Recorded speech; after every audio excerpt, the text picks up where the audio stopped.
سعودی محکمہ passport and immigration کی جانب سے مملکت میں مقیم غیر ملکیوں کو متنبہ کیا گیا ہے کہ غیر قانونی کاروبار کرنے والوں کے خلاف سخت قانونی کارروائی کی جائے گی۔ سعودی خبررساں ایجنسی ایس پی اے نے جوازات کی جانب سے جاری انتباہ کے حوالے سے مزید بتایا ہے کہ سعودی عرب میں مقیم ایسے غیر ملکی جو غیر قانونی طور پر اپنا ذاتی کام کرتے ہیں قانونی طور پر جرم ہے۔ بیان میں کہا گیا ہے کہ ایسا ثابت ہونے پر انہیں 50,000 ریال جرمانہ اور 6 ماہ قید کے بعد ملک بدر کر دیا جائے گا۔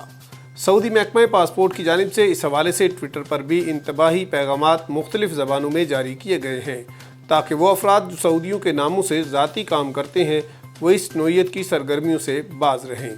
واضح رہے مملکت میں غیر ملکیوں کے لیے قانونی طور پر ذاتی بزنس کرنا منع ہے۔ ایسے افراد جو سعودی عرب میں کاروبار کرنا چاہتے ہیں ان کے لیے سرمایہ کاری کا لائسنس حاصل کرنا لازمی ہے۔ اس خبر اور دیگر خبروں کی تفصیل جاننے کے لیے وزٹ کیجیے ہماری ویب سائٹ urdunews.com۔